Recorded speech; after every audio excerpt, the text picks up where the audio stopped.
My guest today is Dr.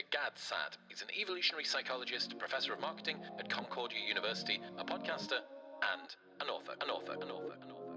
In today's fast-paced world, happiness and contentment often seem elusive. By taking an evolutionary lens on happiness, we can gain deeper insights into why we are the way we are and decode the contributing elements to living a good life.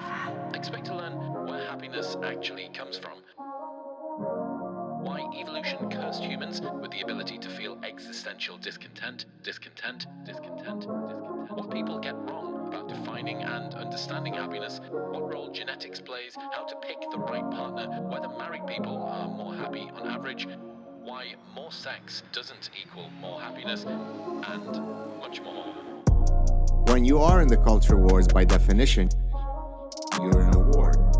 A war on reason, on logic, on evidence-based thinking, on common sense, on reality.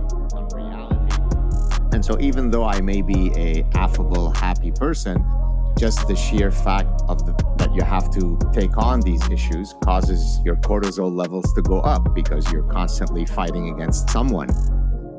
Not physically, of course, but in terms of the ideological battle. So it's so refreshing to be able to talk not just about something that is, within the realm of psychology and well-being, but positive psychology, right? I'm not talking about OCD and about depression. I'm talking about arguably the topic that philosophers have most written about, which is how do we lead a good life?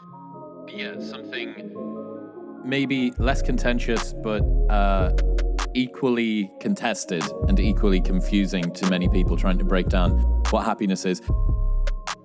So your background is in evolution, which I've taken a massive interest in over the last couple of years.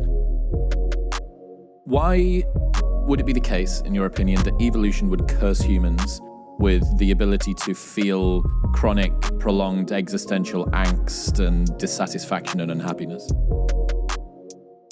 What a great question that gets my cerebral juices going. Look, so I'll answer this in a roundabout way.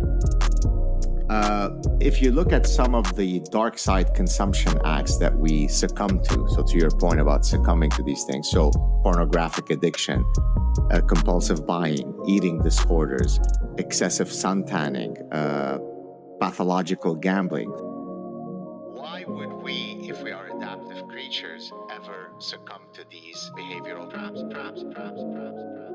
So what I argue in answering that question, which can then serve as an oblique answer to your question, is that oftentimes what happens with each of these phenomena is you take an adaptive mechanism that misfires, and it's that misfiring that then leads to the maladaptive behavior. So for example, when you look at compulsive buying, it's almost exclusively women who suffer from compulsive buying, about 90%. And they don't compulsively buy lawnmowers and digital cameras. They pathologically purchase beautification products. So what's happening there is you're taking an adaptive mechanism, which in this case is a sex-specific one. How do I ameliorate my lot in the mating market? And then it just consistently misfires, so it becomes maladaptive. So I think a similar kind of framework might explain the question that you're talking about. Is happiness adaptive, in your experience, or in your view? Well, so it's interesting that you asked this again, because there is a whole field. So there's a field called evolutionary medicine, which tries to incorporate evolutionary principles in the practice of medicine. And it may or may not surprise many of your viewers and listeners that very few physicians are trained in evolutionary thinking. They might know anatomy, they might know physiology, but they are stuck in what's called proximate world.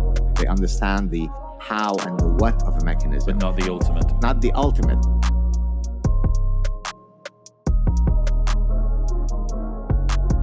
When you are in the culture wars, by definition, you're in a war.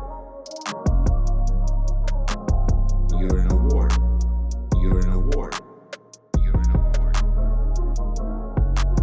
When you are in the culture wars, by definition, you're in a war. You're in a war. You're in a war. You're in a war. You're in a war.